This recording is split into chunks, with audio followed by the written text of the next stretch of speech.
நீங்கள் எடுக்கிற படங்கள், நீங்கள் சூஸ் பண்ணுற சப்ஜெக்ட்ஸ் எல்லாமே வந்து யார் மேலோட்டமாக பார்த்தா கூட அது அரசியல் தானே முதல்ல தெரியுது.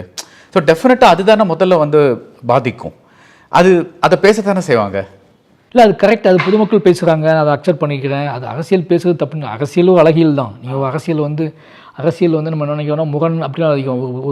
ஒரு நல்ல விஷயம் அரசியலுங்கிறது ஒரு கடத்தப்பட வேண்டிய ஒரு சமூகத்துக்கு, ஒரு பகுத்தறிவு சமூகத்துக்கு கடத்தப்பட வேண்டிய ஒரு அழகான முக்கியமான ஒரு விஷயம்.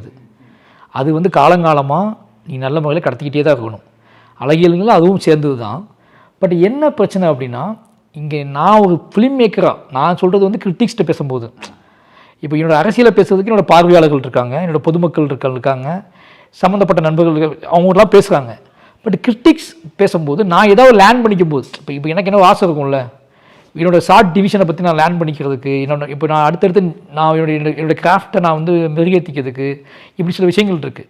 அப்போது கிரிட்டிக்ஸ்கிட்ட பேசும்போது என்ன தோணும் அப்படின்னா, வேறு ஒரு பெர்ஸ்பெக்டிவ், முழு சினிமாவை பற்றி ஒரு பெர்ஸ்பெக்டிவ்.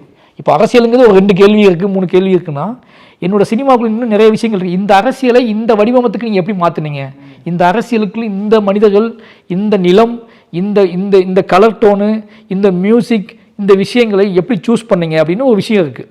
இது எனக்கு மட்டும் இல்லை. இப்போ நான் வந்து எப்படி கற்றுக்கிட்டேன், எனக்கு முன்னாடி பண்ண இதை மாதிரி அரசியல் படங்கள் எடுத்த டைரக்டர்ஸ் படங்களை பார்த்து அதுக்குள்ளே ஒரு அழகியலை கண்டுபிடிச்சி, அதுக்குள்ளே ஒரு கிராஃப்டை கண்டுபிடிச்சி, நீங்கள் உலகத்தில் உள்ள முக்கியமான அரசியல் இயக்குநர்களோட படங்களை பார்க்கும்போது இவ்வளோ எமோஷ்னலான, இவ்வளோ ஆத்தென்டிக்கான, இவ்வளோ கான்ட்ரவர்ஷியலான ஒரு விஷயத்தை ஒரு மேன் கிராஃப்டாக நம்ம இது எல்லாரும், அதாவது என்னென்னா இந்த அரசியலுக்கு ஒவ்வாத ஒருத்தனையும் இப்போ அதை ஈர்க்கணும், அவனை புரிய வைக்க, அவனை உள்ளே கொண்டு வரணும் அப்படிங்கிறது தான் அவனோட ஆசை. இப்படி இந்த மாதிரி அரசியல் படங்களை ஏன் இவ்வளோ கிராஃப்ட் பண்ண வேண்டியிருக்கு, இவ்வளோ உழைக்க வேண்டியிருக்கு அப்படின்னா, வெறுமனே இந்த படம் வரதுக்கு முன்னாடியே இது என்ன பேச போகுதுன்னு நம்ம காட்டிடுவோம். அதிகபட்சம் நம்மளோட போஸ்டர் டிசைன்ஸ், நம்மளோட ட்ரெய்லர்ஸ் அண்டு நம்மளோட பாடல் சாங்ஸ் மூலமாகவே அவங்களுக்கு தெரிஞ்சிருது. அதை விட நம்ம யார் டைரக்டர் அப்படிங்கிறத வச்சே தெரிஞ்சது நீங்கள் ஃபுல்லாக.